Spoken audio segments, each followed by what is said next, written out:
ইহুদিকে দেখে পাঞ্জাবির কলট, এইখানে এসেছো।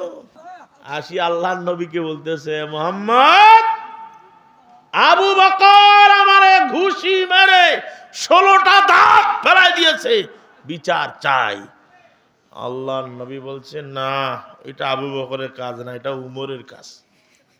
সুবহানাল্লাহ বল, আরো জোরে।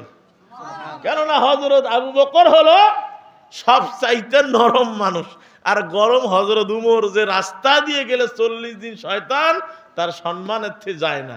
আল্লাহ নবী বলেছেন, না, এটা মনে হয় যে আমার উমর করেছে। ইহুদি বলছে, না হুজুর, আমি আবু বকরও চিনি, উমরকে চিনি। এই কথা বলতে যাইয়া হযরত আবু বকর সিদ্দিক আকবর উপস্থিত। আবু বকর ইহুদিকে দেখে পাঞ্জাবির কলট, এইখানে এসেছো। আল্লাহর নবী বুঝতে পারলেন এটা আবু বকরের কাজ। একে সেটাই লোকে রে, নবী বলছে আবু বকর এত রাগ হইল কেন? আল্লাহর নবী বলে, আবু বকর,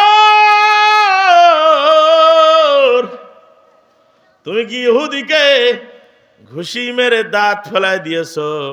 বলে, জি পয়গম্বর। কেন দিলা? সে আল্লাহর শানে বেয়াদবি মূলক বলেছে, আল্লাহ ফকির, আমরাও নাকি ফকির, ফকিরের বাচ্চা ফকির। আমারে ফকির বলুক আপত্তি নাই, কিন্তু আল্লাহর শানে বেয়াদব মূলক কথা বলেছে। আবু বকর থাকে নাই, উমরের কাতারে আবু বকর ওই টাইমে দাঁড়িয়ে গেছে। আল্লাহু আকবার বলেন। এই জন্য ঘুষি মেরে আমি 16টা দাঁত ফেলাই দিয়েছি। সুবহানাল্লাহ বলেন।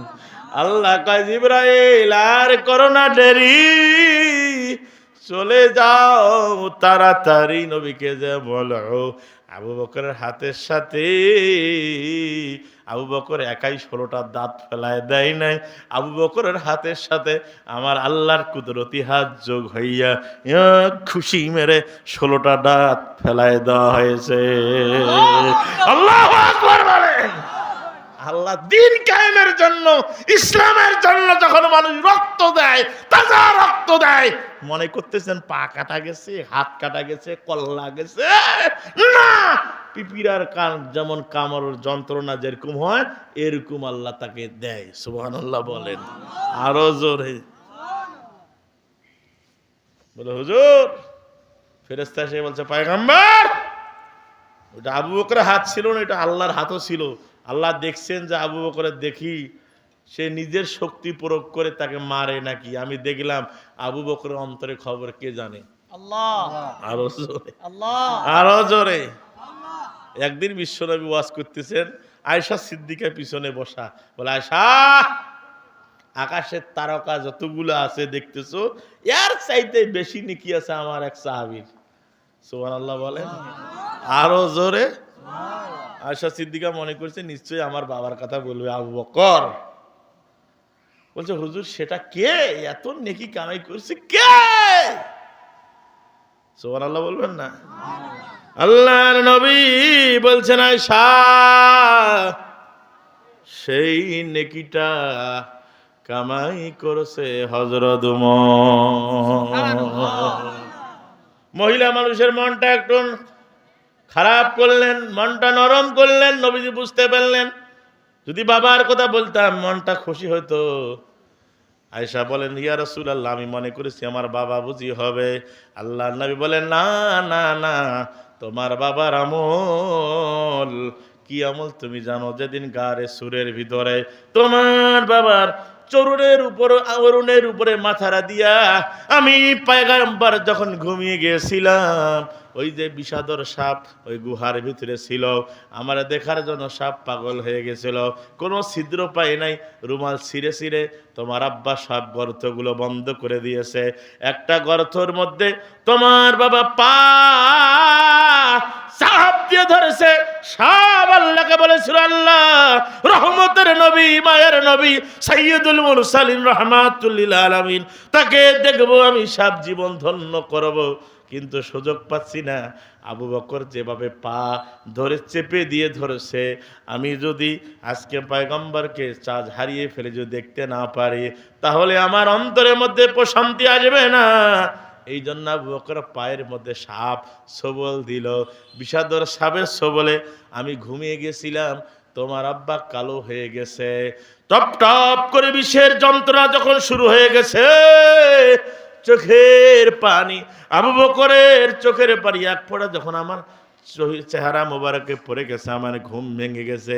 ওই টাইমে ঘুম ভেঙে বলছে, আবু বকর বাড়ির কথা বুঝি মনে পড়েছে। আবু বকর সিদ্দিক বলছে, পয়গম্বর, ও গো মায়ের নবী, দয়ার নবী, না না বাড়ির কথা মনে পড়ে নাই।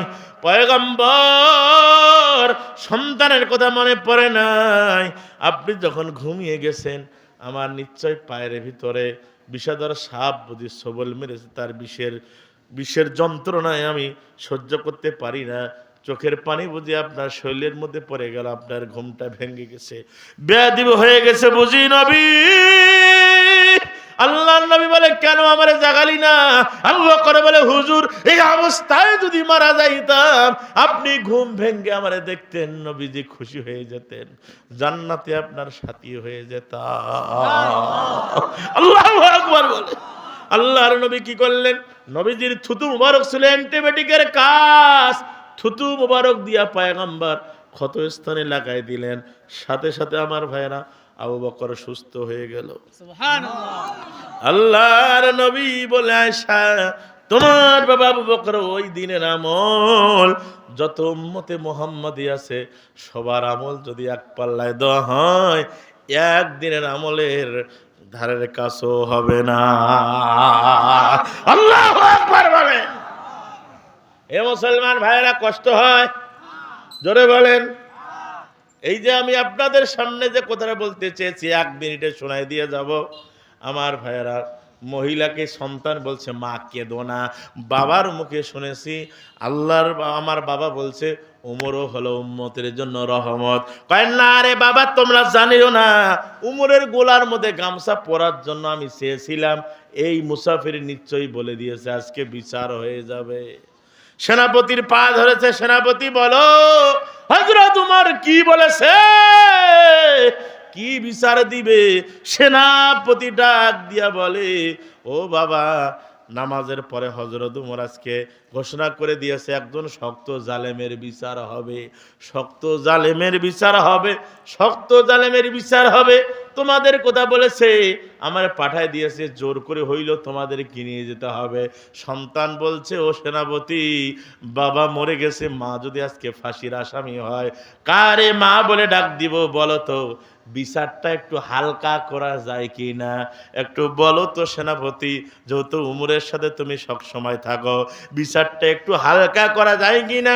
সেনাপতি বলছে, বাবা উমর যা মানুষ কোরআন দেখে দেখে বিচার করে, অতএব আমি তোমাদেরকে একটা কথা শুধু বলতে পারি, তোমার মাকে নিয়ে যখন হযরত উমরের দরবারে যাবা, আর তোমরা 2 ভাই মদিনার নবীর রওজা পাকে যাইয়া সালাম দিয়া নানা বলে ডাক দিবা, আমার মনে হয় ওইখান থেকে তোমরা কোনো একটা ফয়সালা পাবা। জোরে কম সুবহানাল্লাহ, আল্লাহু আকবার বলে, আরো জোরে। কি ফয়সালা হবে শোনার দরকার আছে না নাই? জোরে বলেন। এই মাহফিল কিয়ামত পর্যন্ত চালু থাক। আপনারা চান কি চান? কারা কারা চান? 2 হাত আল্লাহকে দেখান। জোরে একটা তাকবীর হবে, লিল্লাহি তাকবীর, নারায়ে তাকবীর। আল কোরআনের আলো, আল হাদিসের আলো, তোমার নেতা আমার নেতা, নারায়ে তাকবীর। আল্লাহ কবুল করুক বলি আমিন। আমি শুনেছি আমার ভাই সাইফুল ইসলাম ভাই